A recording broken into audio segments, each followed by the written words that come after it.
Olá a todos, bem-vindos a mais um Oris Mercados. Hoje, referente ao mês de setembro de 2025, eu sou Paulo Minari, responsável pela área de alocação aqui da Oris. Ao meu lado, meu companheiro aqui sempre, o Luiz Azevedo, responsável pela alocação em renda variável dos clientes da Oris. Vou começar falando um pouco sobre os destaques dos eventos que movimentaram os mercados no mês passado. Depois a gente passa um pouco, aprofundar né, a nossa visão sobre os mercados locais, o Luiz falando um pouquinho de renda variável, né, nossa visão aí para frente e impactos nas nossas carteiras, tá?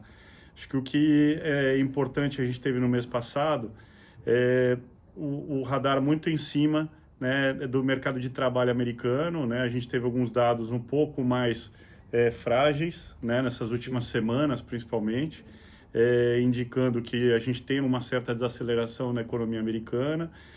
O presidente do Fed chegou a falar mais enfaticamente no Jackson Hole, né, que é um evento importante aí que há uma comunicação do Fed, reforçando que há já um efeito na economia e aí o mercado passou a precificar nos vértices mais curtos mais cortes de juros do que o mercado vinha antecipando, tá? Então a gente foi para praticamente uma probabilidade de 100% de corte de 0,25 agora no dia 17 de setembro, tá? Isso trouxe um efeito importante para os mercados, né? O mercado ficou animado aí com a possibilidade de corte, de começar esse ciclo de corte de juros, inclusive com a possibilidade de, quem sabe, ter, né, um ciclo maior, né? Então, acho que grande parte do peso do juro alto global, que vem muito da economia americana, traz uma animação aí para os ativos de risco de forma geral.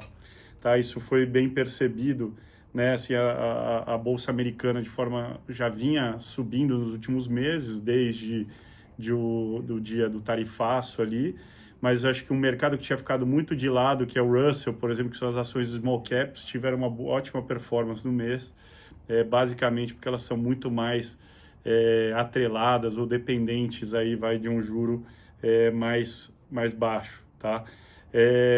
Acho que assim, os dados de inflação saíram ao longo do mês, eles reforçam ainda uma inflação persistente, né? Isso é o outro contraponto com relação à política monetária nos Estados Unidos, né? Porém, eles estão, né, no nível já bem mais baixo do que a gente observou aí semestres atrás, tá?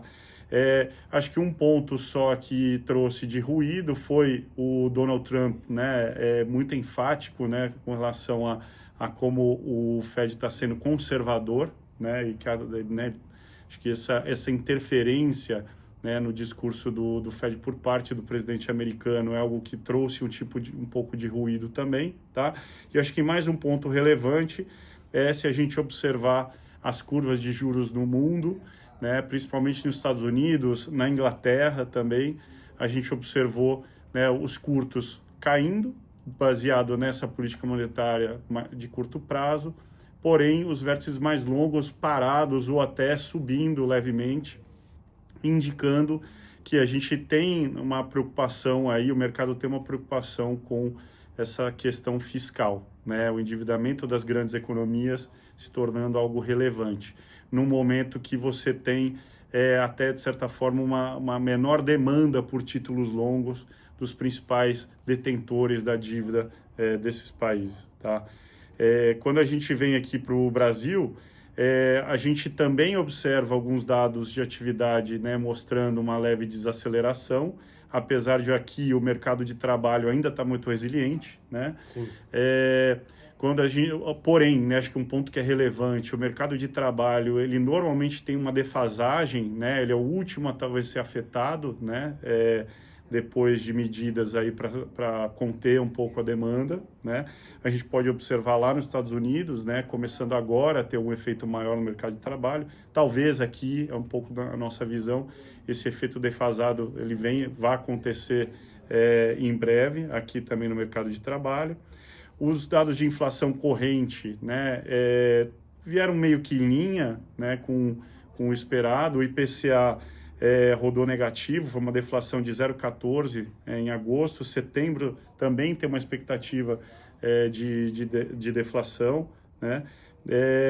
E acho que assim o Banco Central se mostra cauteloso, mas o mercado já começa a precificar uma possibilidade, né, de cortes ali em janeiro, e quem sabe até né, esse corte lá nos Estados Unidos possibilite cortes adicionais ao que estão precificados na curva. Tá? Isso também traz uma animação para os mercados, apesar de, no mês passado, a curva de juros aqui ter operado também de uma forma onde os vértices curtos performaram bem, né?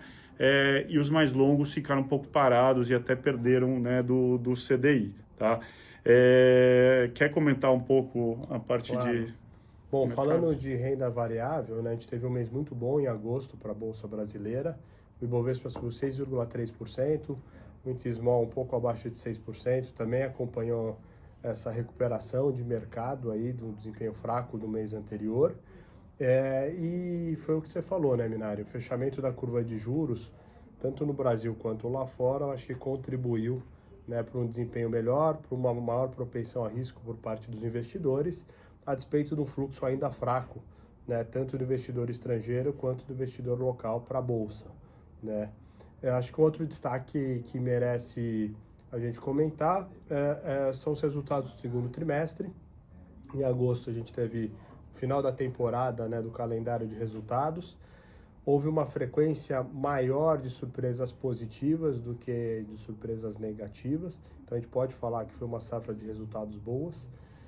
A despeito, né, das grandes empresas, as mais ligadas a commodities, terem sofrido um pouco, acho que é interessante, né, mostrar que a frequência, né, seja o número de empresas surpreendendo positivamente, né, empresas médias, grandes ou pequenas, foi o que chamou a atenção, mostrando uma atividade ainda bastante resiliente no lado local, né? Entre os desempenhos do mês de agosto, a gente chama a atenção para alguns cases mais sensíveis a juros, então o setor de varejo, saúde, que é um setor de um beta um pouco maior, incorporação imobiliária, foram setores que andaram bastante, mas também alguns setores mais ligados, né, à curva de juros, a títulos ligados à inflação, por exemplo, concessões rodoviárias, shoppings, serviços básicos, né, que são as empresas de energia elétrica e saneamento. Então, todos esses setores tiveram bons desempenhos. E, por fim, alguns bancos, e aí mais atrelados até a surpresa de resultados, né? Itaú continuou com um resultado muito forte, BTG surpreendeu positivamente e Bradesco também, né? Então, os bancos, por resultados, acabaram também tendo um desempenho bom. No lado negativo, quem ficou para trás foi o setor de commodities relacionado a petróleo, né? Então, o preço do petróleo caiu no mês, né? O Brent sofreu. A siderurgia ainda com toda a questão, né, de pressão de importação de aço chinês, e o setor de seguros, que eu acho que é até uma questão mais de funding aí, né, de ser um setor mais defensivo. No momento que o mercado faz uma aposta mais pró-risco, o setor sofre um pouco. Também cabe destacar que algumas seguradoras tiveram um desempenho de emissão de prêmios um pouco mais fraco do que imaginado, né, mas em linhas gerais foi um bom desempenho de mercado. E aí, daqui a pouco eu falo um pouco a nossa visão para o mês que vem, né, Minelli, por favor. Não, acho que vale destacar que a gente teve um mês de bons resultados, né? Tanto nas classes de ativos de mais risco. Você pega aí, né, como o Luiz comentou, a bolsa aqui, a bolsa lá fora, né? Os multimercados conseguiram pegar bem essa recuperação, né? Os ativos assim de renda fixa lá fora, high yield, que a gente comenta aqui há alguns meses, tiveram uma boa performance, né? E aí acho que o que eu vou destacar como a parte negativa, tá? Só das classes de ativos, a gente teve os fundos imobiliários rendendo levemente abaixo do CDI, acho que muito em linha com esse juro mais longo, que não performou tão bem, né?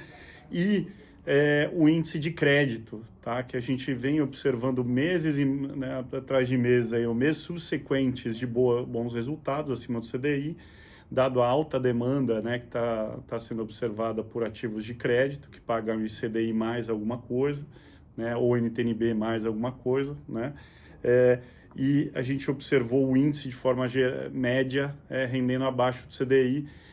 Destaque aí para o grupo Cosan, tá? Que teve uma marcação importante de preços, dado que o grupo já vinha meio alavancado, principalmente por conta da posição em Raízen, que é detentora de em torno de 50%, né, do grupo. A Raízen passou, e depois o Luiz pode comentar um pouco melhor, por um momento ruim relacionado à produção, né? E no momento que você está numa alavancagem elevada em juros elevados, tá? Assim, simplificando bastante aqui a história. Mas não houve nenhum evento de um mês para cá, né? Acho que é só uma piora no mercado relacionado a este nome. Mas quando a gente olha todo o restante do mercado de crédito, continua performando super bem, tá? Principalmente as debêntures incentivadas aí, né, com um bom resultado, uma demanda ainda muito forte pelo setor, tá? Principalmente até pelas questões que a gente já falou aqui, que a expectativa é que o ano que vem esse mercado passe a ser tributado em 5% de alíquota, né? O que hoje é isento, né? Emissões novas vão passar a ser tributadas em 5%, tá? Acho que olhando para mercado, apesar dessa boa performance, não houve grandes avanços com relação à guerra tarifária, né? Essa é uma discussão ainda que está em evolução. Acho que é importante destacar que o que era esperado, que era talvez uma desaceleração mais forte da economia com uma inflação mais alta, acho que o lado da desaceleração, em parte, é observado, né? Você olha dados de consumo, alguns dados que mostram claramente que a economia americana está numa velocidade mais baixa, assim, de crescimento, né? Mas nos dados de inflação isso não é observado. Parece que as empresas estão absorvendo, em parte, né, essas tarifas, tá? Então, acho que, assim, no lado da tarifa não houve grande avanço. Quando a gente olha aqui para o Brasil, também a agenda fiscal, a agenda, né, tem toda a discussão política, não teve grandes, né, novidades, apesar de a gente estar fazendo hoje no dia do julgamento principal aí, né, do Bolsonaro, mas deveria fazer relativamente assim, pouco preço, né? Mas o que eu quero comentar é que, apesar da boa performance, não teve nada muito que mudou os fundamentos, né, dos mercados, tá? Até quando a gente olha para fazer um paralelo com o que o Luiz falou da Bolsa, a Bolsa subiu, bateu novos highs, né? Só que os resultados acompanharam, né? Então, de certa forma, o valuation, né, o preço que você vai olhar ali, ele não ficou mais caro na prática, né? Apesar dela estar em pontos, né, num nível elevado. Então, quando a gente olha para os mercados, nos deixa ainda animado para gradualmente adicionando risco nas carteiras, tá? No momento que você vai, o juro que baliza as taxas de desconto de praticamente qualquer investimento no mundo caindo numa velocidade maior, né? Aqui, mercado já acreditando que há espaço para cortes, talvez até numa velocidade ou numa magnitude maior, né? Numa economia, né, sem vislumbrar nenhum tipo de grande crise, recessão, seja no mundo, seja aqui. Pelo contrário, economias estão saudáveis, né? Ainda muito dinheiro alocado em liquidez fora, muito dinheiro alocado em liquidez aqui, pouca gente alocada nos mercados locais aqui, né? Então, a gente vê uma possibilidade de juntar, né, esse fundamento que está ok, não é brilhante, poderia estar muito melhor, né, mas com juro caindo e um fluxo que não veio, ou veio pouco ainda, né? A gente, então, veio adicionando algumas posições. Já comentei no mês passado que a gente teve posição em câmbio, que a gente zerou, né?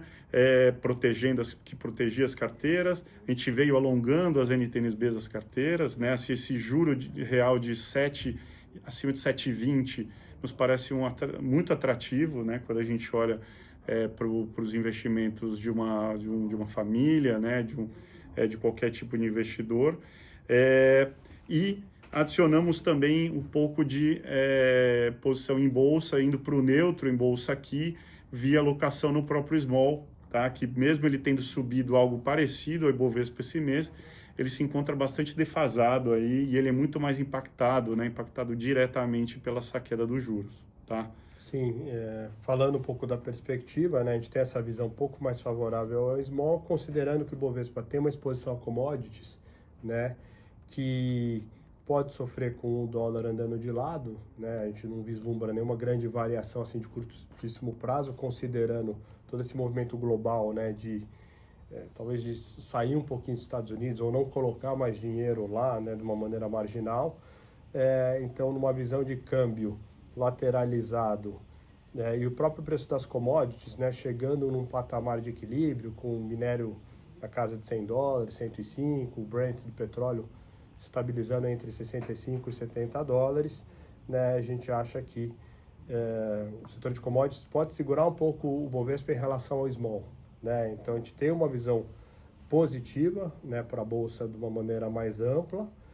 Ainda vemos valuations interessantes, né, com o Ibovespa 9 vezes lucro 25, 8,2 vezes 2026, bem abaixo, né, da média histórica de 10,5, em que pese que a gente esteja com juros real acima da média histórica também, né, a gente acha que esse possível fechamento de curva de juros e a proximidade do início de queda de juros com o passar do tempo aqui no Brasil devem ajudar a Bolsa mais do que seria o risco de desaceleração econômica machucando o resultado das empresas, né? Então, a gente está com essa propensão mais pró-risco para a Bolsa, né? E, de uma maneira geral, a gente continua gostando dos bancos, né? Itaú, Bradesco, shoppings, né? Multiplan, Allos, incorporadoras a gente gosta de Cyrela, commodities a gente continua gostando de Minerva, Suzano, Prio,